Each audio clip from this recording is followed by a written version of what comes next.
Assalamualaikum warahmatullahi wabarakatuh.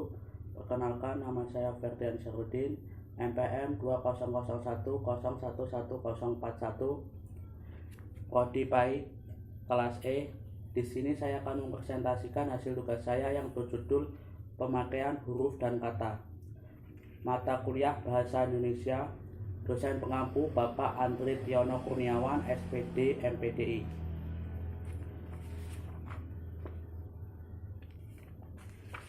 Pembahasan. A. Huruf kapital dan miring. Huruf kapital. 1. Huruf kapital dipakai sebagai huruf awal kalimat. Contoh, dia membaca buku. 2. Huruf kapital dipakai dengan huruf pertama unsur nama orang termasuk julukan. Contoh, Dewi Sartika Amirah Hamzah.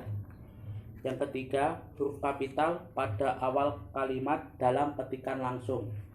Contoh, adik bertanya, kapan kita pulang? 4. Huruf kapital dipakai sebagai huruf pertama setiap kata nama, kitab suci, dan Tuhan, termasuk sebutan dan kata ganti nama Tuhan. Contoh, Islam Al-Quran, Kristen Alkitab, Hindu Weda, Allah Tuhan. Huruf kapital dipakai sebagai huruf pertama unsur nama gelar kehormatan, keturunan, keagamaan, dan akademik yang diikuti nama orang, termasuk gelar akademik yang mengikuti nama orang. Contoh, Sultan Hasanuddin dan Haji Agus Salim. Selanjutnya, huruf kapital dipakai sebagai huruf pertama unsur nama jabatan dan pangkat yang diikuti nama orang atau yang dipakai sebagai pengganti nama orang tertentu, nama instansi, dan nama tempat. Contoh, Wakil Presiden Adam Malik, Perdana Menteri Nero. Selanjutnya, huruf kapital dipakai sebagai huruf pertama nama Tuhan, bulan, hari, dan hari besar atau hari raya. Contoh, tahun Hijriah, Tarik Masehi, bulan Agustus, bulan Maulid, hari Jumat, hari gabungan. Selanjutnya, huruf kapital dipakai sebagai huruf pertama nama geografi. Contoh, Jakarta, Asia Tenggara,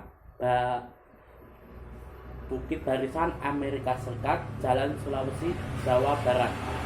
Selanjutnya, huruf kapital dipakai sebagai huruf pertama unsur singkatan, nama, gelar, pangkat, atau sapaan.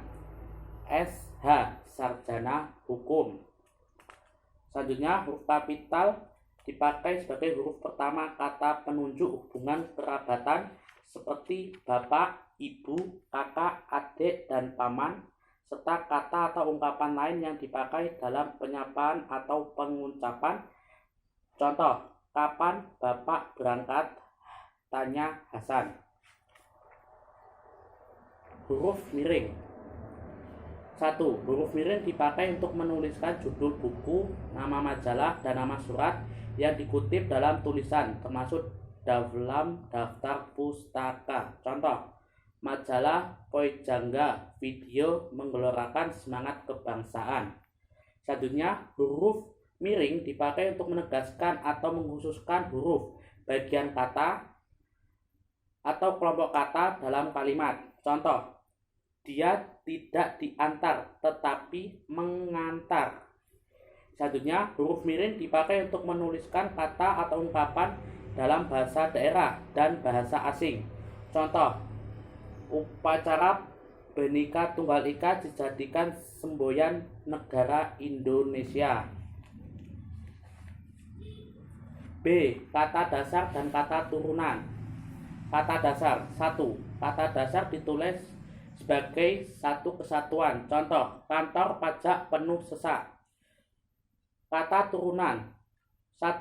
Imbuhan, awalan, sisipan, dan akhiran ditulis sering dengan bentuk dasarnya. Contoh, berjalan, dipermainkan, gemetar, kemauan.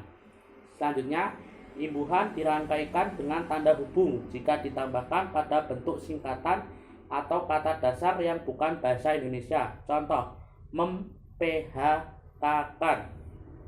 Selanjutnya, jika dibentuk dasar yang berupa gabungan kata mendapat awalan dan akhiran sekaligus unsur gabungan kata ditulis serangkai. Contoh: dilipat gandakan, menggarisbawahi.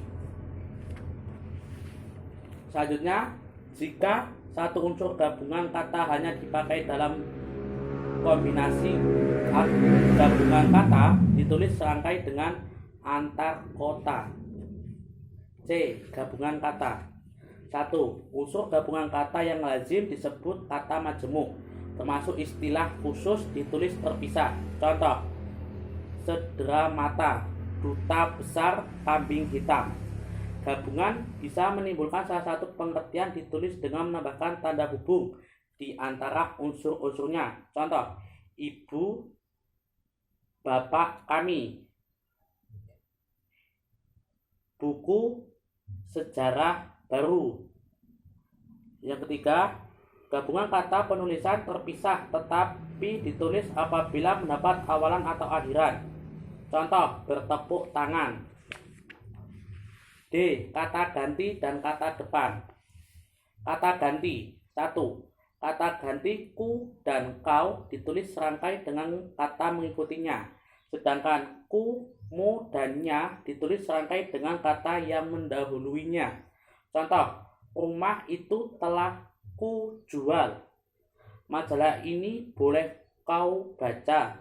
Bukuku, bukumu, dan bukunya tersimpan di perpustakaan. Kata depan. 1.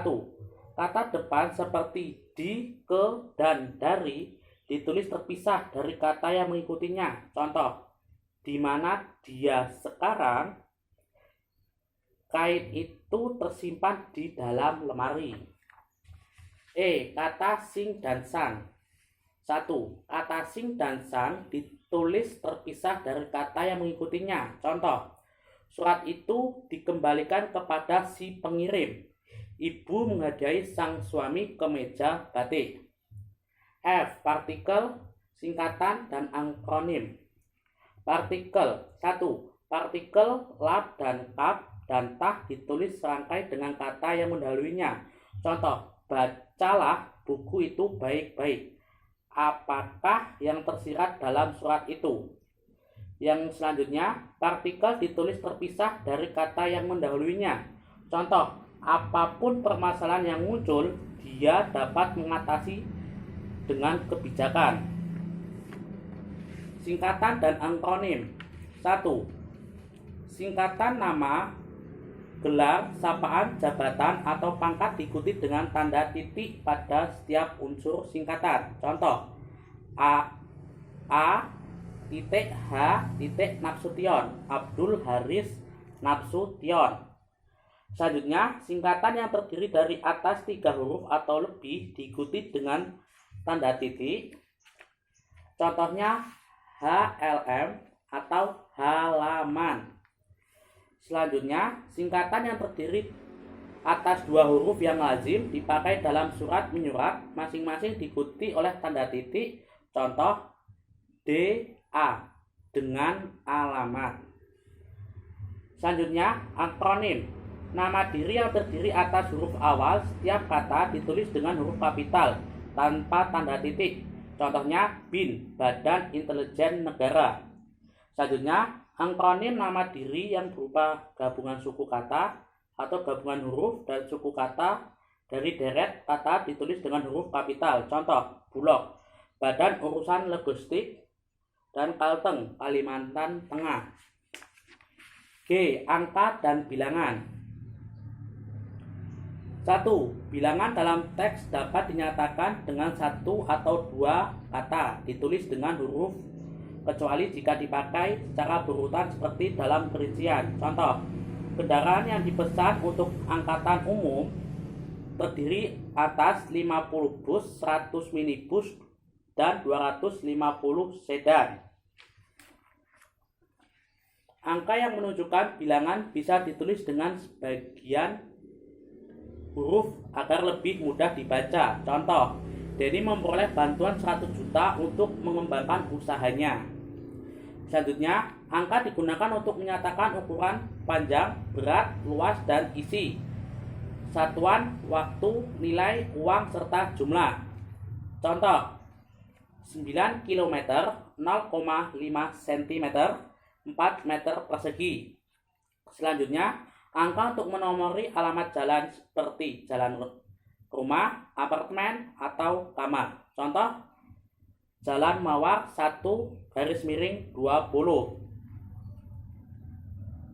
Selanjutnya, penulisan bilangan tingkat bisa dilakukan dengan cara berikut. Contoh, abad ke-20. Penulisan bilangan dengan angka dan huruf sekaligus dilakukan dalam peraturan perundang-undangan, akte, dan autansi. Contoh, telah diterima uang sebesar Rp2.950.000 untuk pembayaran 1 unit televisi. Selanjutnya, penulisan bilangan yang dilambangkan dengan angka dan diikuti huruf dilakukan seperti berikut ini. Contoh, saya lampirkan tanda terima uang sebesar Rp900.500. Selanjutnya, bilangan digunakan sebagai unsur nama geografi, ditulis dengan huruf. Contoh, Raja Ampat, Tiga Raksa. Sekian dari saya. Wassalamualaikum warahmatullahi wabarakatuh.